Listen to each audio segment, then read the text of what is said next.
Well, we're here today at the First Chop Brewery in Peel Green, Eccles, the site of the old Gardener's factory. I'm with my old friend Rick Garnott, who, well, Rick, you started off as a chef originally in the catering trade. That's right. How did you make the transition to brewing? Well, like a lot of us, I've always had a passion for beer. I've always liked drinking beer. Yeah. I've always enjoyed working with different flavours, which is something that is easily sort of transferred from being a chef to being a brewer. You're just working with different ingredients. And the secret to good food and the secret to good beer is to keep it simple. To use the best quality ingredients that you can get your hands on and let them shine through. That's my philosophy, and that's what we do with our beer. Now, you started off in Salford, didn't you? I interviewed you there many years ago. Yes. Why the transition to Eccles? We burnt down. Nice, simple answer. Yeah. Yeah, we had a fire. We were in a railway arch. Yeah. We had an electrical fire, which basically set fire to it was only a small fire, but it set fire to the plastic lining of the railway arch, which went up overnight. Nobody even saw the fire, suffocated itself with all the smoke that it created.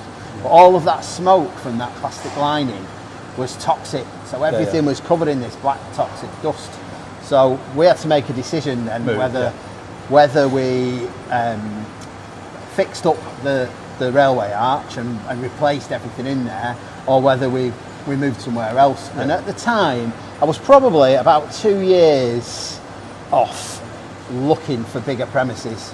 And I thought, well, by the time I've finished all of this and I've got it back as it was, I'm then going to be probably about a year away from looking for bigger premises. I'm going to be here for a year, and then I'm going to have put all that work in, and I'm going to be moving. So I thought, well, let's find somewhere bigger now and grow into it, rather than get too big for the smaller space in Salford.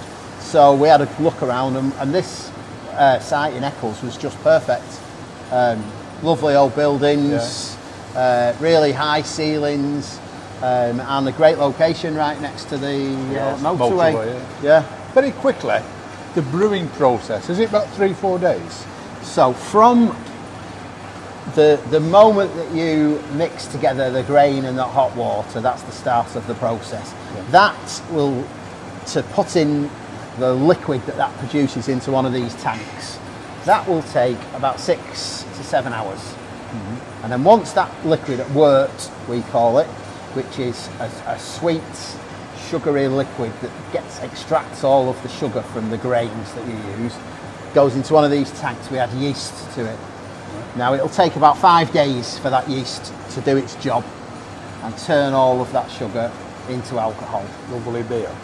And then you've got another 5 to 7 days for that to condition before we put it into cans. And the majority of what we make now, it goes into cans. We do a small amount of cask and a small amount of keg, but pretty much everything is going into cans.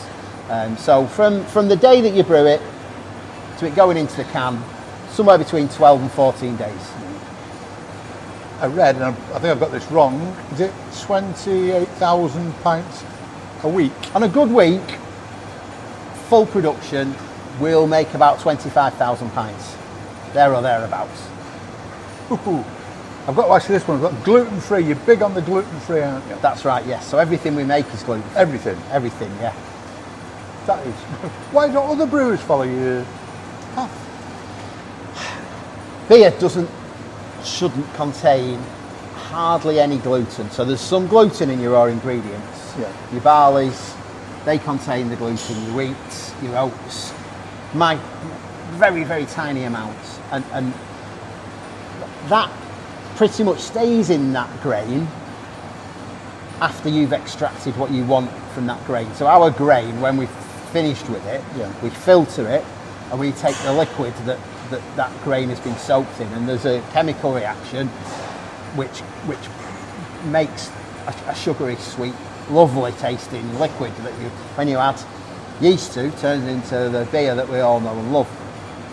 Now, there should be very, very little gluten. Gluten's a protein, and all of our entire process of making beer, that we've got 4 vessels over there, which you can see. I'm sorry you guys can't see because you can't see through these tanks, but each stage there is removing protein, Right. because you don't want that in your beer. So gluten-free beer isn't like fat-free yogurts or fat-free butter. You're not taking something that is an integral part of the product out. You're actually just making your products really, really well to a very high standard. And then it's all about the testing and the consistency. So we have an annual audit, we test every batch, and so that we can guarantee when we say on our can or on our label, it says on the tin, this is gluten-free, you can drink that knowing that that's been tested very, very strictly and it's been audited, and that is gluten-free what you're drinking. But it doesn't change the product. So a gluten-free beer is actually just a very, very good quality, well-made beer. That's all there is to it. I just talk briefly about your beers. Remember last time I spoke to you had the Sil Johnson Soul Singer beer. Is it a black IPA, wasn't it? It's a black IPA, yeah, we still make that, and it was... I looked through your trade catalogue, your website. You've got mango beer, fruit beer, coffee beer. Is it Joe? Joe, yeah. Just give us a brief. Salford Red. Salford Red. That's me and you. Two Salford Reds. Two Salford Reds indeed. Now, are they all Put big that on sellers? there. Oh, yeah, get on. Big sellers? Yes, yeah. Are they? Yeah. Where's the outlets where people can we buy it from? So the majority of our sales now are online. Right. So there's several sort of online retailers. If people went and had a look on our website, they'd be able to sort of choose their own. The majority is sold through a company called Flavourly. They operate our web shop for us. So if you click on the shop on our website, you can go and buy, and that makes it available nationally. Locally to Manchester, one of our biggest suppliers is the Store Group, who have the Salford General Store and the Ancoats General Store, have groceries and beer in sale. They have the Stretford General Store, Stretford Food Hall. They have a big stock of First Chop. There's lots of little independent bottle shops. Do you deliver? We don't deliver ourselves, but because we're very good at making beer, but we very quickly found out we're not very good at selling it or delivering it. So we let experts stick to what you're good at. We stick to what we're good at, exactly. So you can go on the website and you can order. What's the website? Give it a big shout out. It's www.firstchop.co.uk. On a more serious note, how did the COVID affect you? Well,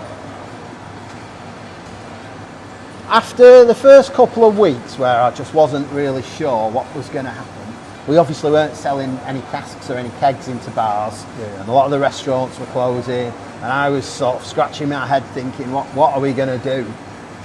I got a couple of telephone calls, and the online retailers, the people who are selling beer online and selling boxes of beer online, couldn't get enough beer because everybody was at home. They weren't stopping drinking beer, they wanted to carry on drinking beer at home. They couldn't or weren't happy, comfortable getting it from the supermarkets, and they were looking to the online retailers to buy it. And I had people ringing me up saying, we can buy everything. What have you got? We'll buy it all.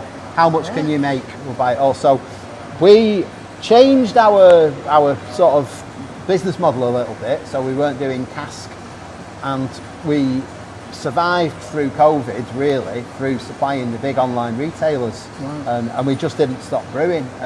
It was a different situation. We had to work a lot harder because the margins are smaller, because the quantities that they're buying are massive, and they don't want to pay as much for those quantities.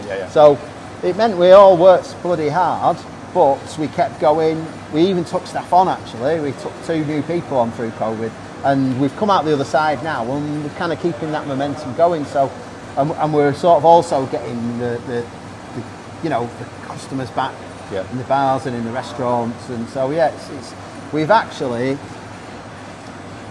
got through COVID and come out the other side probably in a similar or maybe even a stronger position than if COVID hadn't happened. We'll be seeing you next Friday at the Eccles Beer and Gin Festival. That's right, at the Eccles Rugby Club. Big plug for you there. Get down next Friday. It's on for 3 days. Rick will be there. What are the brewers are there? Don't give them too big a mention. I'm not sure, actually. I think possibly 7 Brothers might be there. What they're hoping to do is have all of the Salford breweries Yeah. And I think there's Hydes are based in Salford now. Yeah. Marble Pomona. are in Salford. Is it Pomona?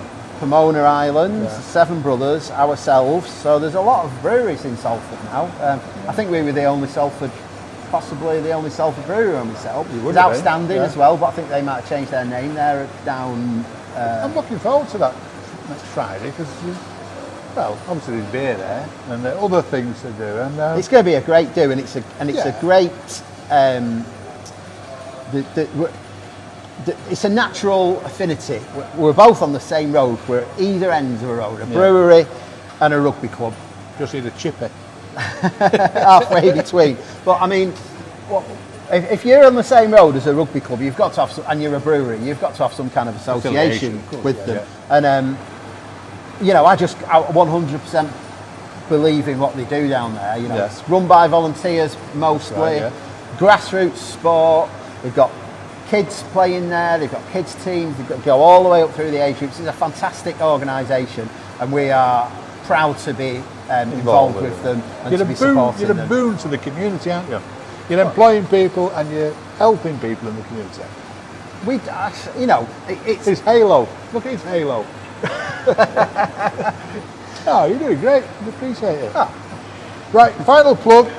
Facebook, Twitter. You're on all these. we're on all of those. Yeah. Tell them where they are. in case they're in it. First Chop, just search for First Chop on Twitter, First Chop on Instagram, First Chop on Facebook.